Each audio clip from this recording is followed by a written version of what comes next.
ससुराल की बेशर्म बेटियां।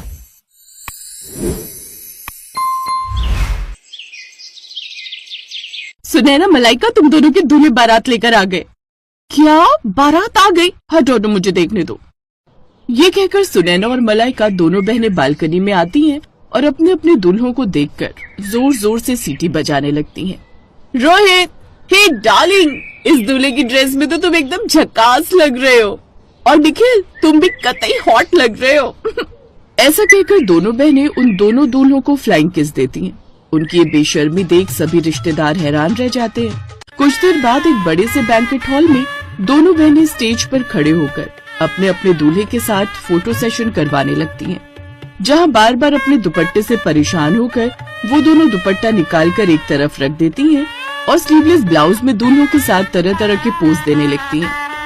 फिर कुछ देर बाद, यार मलाइका, मुझे ना बहुत जोरों की भूख लगी है, चल ना स्टॉल पर चलकर गोलगप्पे खाते हैं। हाँ चल, मेरा भी बड़ा मन कर रहा है यार एक एक कश लगाने का। तेरे पास सिगरेट है क्या? हाँ, मैंने चुपके से पर्स में रख ली थी। चल पहले गोलगप्पे खाते, फिर वॉशरूम में जाकर एक एक कश लगा कर आते हैं। अब दोनों दुल्हनें पहले गोलगप्पे के स्टॉल पर जाती हैं। ए आंटी, चल बाजू हट। अरे सुनो गोलगप्पे वाले, जल्दी से एक एक प्लेट लगा दो। अबे ऐसे क्या देख रहा है? नहीं, वो कभी दुल्हन को ऐसे अपनी शादी में गोलगप्पे खाते हुए नहीं देखा ना। तो आज देख ले ढक्कन, चल अब जल्दी से लगा गोलगप्पे। दोनों दुल्हनें बेशर्मों की तरह सभी मेहमानों के सामने बड़े मजे से गोलगप्पे खा रही थी, जिन्हें देख बाराती भी हैरान थे और अब वो बातें बनाने लगते हैं। हाय देख तो कितनी बेशर्म बहुएं ला रही है राजरानी। मुझे तो इनके लक्षण ठीक नहीं लग रहे। कहाँ बेचारी राजरानी अपने बेटों के लिए संस्कारी लड़कियां खोज रही थी, लेकिन ना जाने कहाँ से बेशर्म बहुएं मिल गई उसे। इसके बाद वो दोनों वॉशरूम में जाकर सिगरेट पीती हैं। हाँ सच में यार, अब जाकर रिलैक्स हुआ है सच में। तभी लेडीज वॉशरूम से धुआं बाहर आता देख उनकी माँ रमोला बाहर से दरवाजा पीटते हुए कहती है, मैं जानती हूँ तुम दोनों यहीं हो, जल्दी से जल्दी तुम दोनों बाहर आओ। अपनी माँ की आवाज सुनकर वो दोनों जल्दी से बाहर आती हैं। तुम दोनों को शर्म नहीं आती? आज के दिन भी ये सब? वहाँ पंडित जी और लड़के वाले कब से दुल्हनों का इंतजार कर रहे हैं। सेठ धनराज शहर के बड़े बिजनेसमैन थे, जिनकी दोनों बेटियां पूरी तरह बिगड़ी हुई थीं। इसलिए उसने उन दोनों की शादी करवाने का फैसला किया। कुछ देर बाद दोनों बहनें मंडप में आती हैं। अरे कहाँ चली गई थी दोनों की दोनों? अब सुसु भी क्या तुम्हारी परमिशन लेकर जाए होने वाले पतिदेव? हाँ। शादी कर वो दोनों अपने ससुराल आ जाती हैं, जहाँ उनकी सास हाथों में आरती की थाली लिए गृह प्रवेश के लिए खड़ी थी। ओ गॉड, एक तो वैसे इतनी गर्मी हो रही है, ऊपर से इनको ये सब रस्में करवानी है। ये कहकर दोनों बहनें बिना कलश गिराए ही अपने कमरे में चली जाती हैं। उनका ऐसा व्यवहार देखकर राजरानी और उसके बेटे निखिल और रोहित हैरान रह जाते हैं। अगले दिन वो दोनों सुबह 10 बजे सोकर उठती हैं। फिर राजरानी उनसे कहती है, अरे ये क्या बहुओं, अभी तक तुम दोनों नहाई नहीं। आज तुम दोनों की पहली रसोई है जिसमें तुम्हें मीठा बनाना है। चलो जल्दी से नहा लो। लेकिन सासू मॉम, हमें तो करछी पकड़नी तक नहीं आती, हमें तो सिर्फ मीठा खाना आता है, बनाना नहीं। और वैसे भी घर में नौकर है ना, तो ये उनका काम है। हमने तो आज तक अपने घर के किचन में भी कदम नहीं रखा। बेटा, घर में भले ही हर काम के लिए नौकर है, लेकिन घर का खाना तो घर की लक्ष्मियों को ही बनाना चाहिए। माँ बिल्कुल सही कह रही है। और वैसे भी शादी के बाद अपनी पहली रसोई में मीठा बनाना एक रस्म है जो हर बहू निभाती है।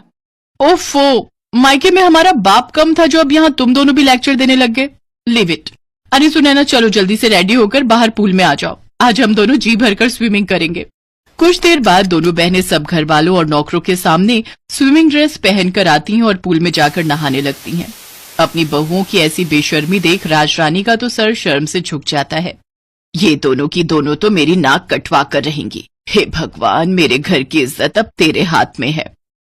राजरानी एक बड़े घर की इज्जतदार महिला थी, जो अपने दोनों बेटों के लिए संस्कारी लड़कियां चाहती थी। लेकिन अपनी दोनों बेशर्म बहुओं की हरकतें देखकर वो बड़ी परेशान हो जाती है। वो दोनों सारा दिन बस मेकअप, पार्टीज या घूमने ही जाती रहती। घर के प्रति तो कोई जिम्मेदारी समझती ही नहीं थी। ये इतने छोटे कपड़े पहनकर तुम रात को कहाँ जा रही हो बहू? सासू मॉम, आज हमारी फ्रेंड की बर्थडे पार्टी है, हम दोनों नाइट क्लब जा रही हैं, आने में देर हो जाएगी, चलो सुनैना। फिर दोनों शॉर्ट ड्रेस पहनकर नाइट क्लब चली जाती हैं, जहाँ वो खूब सिगरेट शराब पीती हैं। फिर आधी रात को कुछ लड़के उन्हें घर ड्रॉप करते हैं। दोनों लड़खड़ाती हुई अंदर आती हैं, जहाँ उन्हें देखकर राजरानी उनसे कहती है, ये सब क्या है? आज तो तुम दोनों ने हद ही कर दी। अरे बड़े घर की बहुओं को ये सब शोभा नहीं देता। ओ सासू मॉम, अब अपना भाषण फिर देना मत शुरू कर दो। अरे यार, यही तो हमारे जीने के दिन है। अरे हम अपनी जवानी में एंजॉय नहीं करेंगे तो क्या तुम जैसी बुढ़िया होकर एंजॉय करेंगे? हाँ। तभी निखिल और रोहित वहां आते हैं और उन दोनों को जोरदार थप्पड़ मारते हैं। ये देखकर दोनों बहनों को बहुत गुस्सा आता है और वो भी अपने पतियों के मुंह पर थप्पड़ कस देती हैं। हम आज के जमाने की लड़कियां हैं, मुंह तोड़ जवाब देना बहुत अच्छे से जानती हैं, तो ऐसी गलती फिर मत करना। फिर दोनों अपने कमरों में लड़खड़ाते हुए चली जाती हैं। ऐसे ही समय बीता। फिर एक रोज सुनैना और मलाइका अपने घर में लेटी थी तो उनके फोन पर एक मैसेज आता है जिसमें शहर के बाहर एक फार्म हाउस में रेव पार्टी का इनविटेशन होता है। Oh wow, rave party! Malaika, I am so excited यार। मैंने आज तक बस रेव पार्टीज के बारे में सुना था, लेकिन अब तो हम उसे एंजॉय भी करेंगे। ऑफ कोर्स, अगर लाइफ में हर चीज का मजा नहीं लिया तो क्या किया? We will definitely go there. दोनों बहनें खुश हो जाती हैं और शाम को तैयार होकर अपनी कार लेकर वहां पहुंच जाती हैं। पुलिस से छुपकर उस फार्म हाउस पर हो रही पार्टी में शराब, सिगरेट, ड्रग्स से लेकर सुख की हर चीज शामिल होती है। वो दोनों उस दिन ड्रग्स का सेवन भी करती हैं, जिससे उनका सर पूरी तरह घूम जाता है और वो एक अलग ही दुनिया में होती है। तभी एक लड़का जो कि नशे में होता है मलाइका को गलत तरीके से छूने की कोशिश करता है। तभी कुछ पल के लिए लाइट चली जाती है और जब लाइट आती है तो वो लड़का जो मलाइका को छेड़ रहा था वो मरा हुआ जमीन पर पड़ा होता है। कुछ ही देर में उस पार्टी में पुलिस छापा मारती है और सबको अरेस्ट कर लेती है। अगले दिन राजरानी अपने बेटों के साथ जेल पहुंचती है। सासू मॉम, निखिल, हमने सचमुच किसी का मर्डर नहीं किया, हमें बचा लो सासू मॉम, प्लीज हेल्प अस। हाँ रोहित, हमारा ट्रस्ट करो, हमें फंसाया जा रहा है। हमसे बहुत बड़ी गलती हो गई जो हम उस पार्टी में गए। आज के बाद हम कोई पार्टी नहीं करेंगे और ये सब काम सच में छोड़ देंगे। तुम दोनों को अपनी गलती का एहसास हो गया, यही काफी है। आकाश, यहाँ आ जाओ और इंस्पेक्टर साहब आप छोड़ दो इन्हें। जी मैडम। ये लड़का तो जिंदा है। हाँ, ये सब हमारे प्लान था, तुम दोनों की अक्ल ठिकाने लगाने के लिए।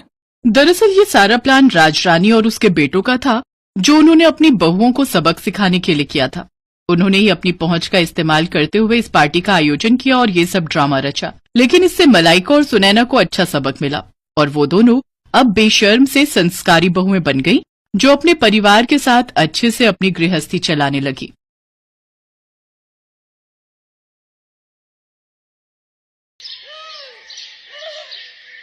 वाओ, ये रेड हॉट कलर मेरे लिप्स पर कितना खूबसूरत लग रहा है।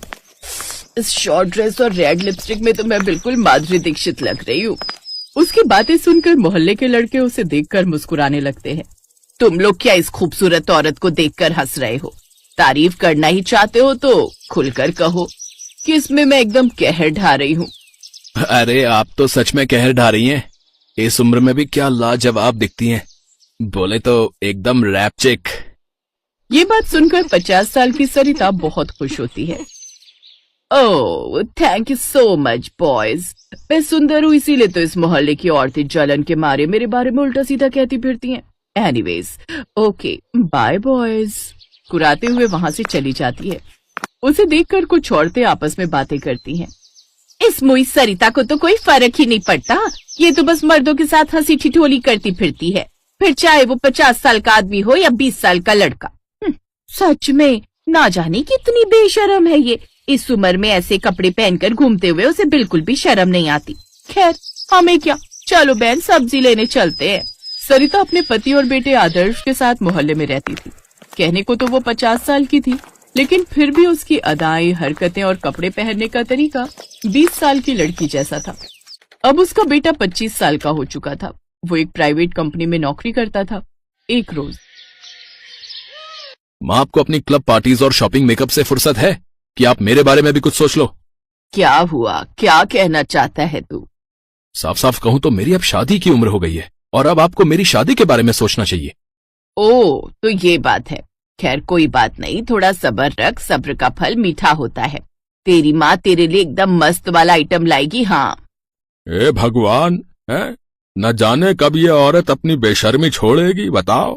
है इसे तो ये भी नहीं पता कि अपनी होने वाली बहू के लिए कैसे शब्द इस्तेमाल करने हैं। बेटे के लिए बहू लानी है, न कि आइटम सॉन्ग पर नाचने वाली कोई लड़की जो कि आइटम लाने की बात कर रही हो। कुछ तो अपने शब्दों पर लगाम लगाया करो। अखिल के लिए लड़की मैं अपनी पसंद की लाऊंगा। अगर तुम्हें ये काम सौंपा तो तुम अपनी ही तरह कोई बेशरम लड़की ले आओगी और दोनों सास बहू एक जैसी हो गई तो फिर हो गया इस घर का बेड़ा गर्क। इसलिए मैं पंडित जी से इस बारे में बात करके आता हूँ। हाँ हाँ, ले आओ अपनी पसंद की बहू। वैसे मैं भी तुम्हारी पसंद की थी, अगर तुम्हें याद हो तो। जब जवानी में इन कपड़ों में तुम्हें पसंद आ गई थी तो फिर अब क्यों बेशरम लगती हूँ। खैर मुझे क्या, मैं तो बस अपने इकलौते बेटे की शादी की तैयारियां करूंगी। खूब सारी शॉपिंग करूंगी और ऐसी धूम मचाऊंगी और तैयार होकर अपने बेटे की बारात लेकर जाऊंगी। फिर देखना सारा मोहल्ला उस दिन मुझ पर लट्टू हो जाएगा, लट्टू। हाँ। सरिता की बेशर्मी भरी बातों से दोनों बाप बेटे शर्म से सर झुका लेते हैं। गुस्से में सरिता का पति जगमोहन अपने पारिवारिक पंडित के पास चला जाता है। पंडित उसे एक सुशील लड़की पूजा का रिश्ता बताते हैं। ठीक है पंडित जी, आप लड़की वालों से बात कर लीजिएगा, हम कल ही लड़की देखने जाएंगे।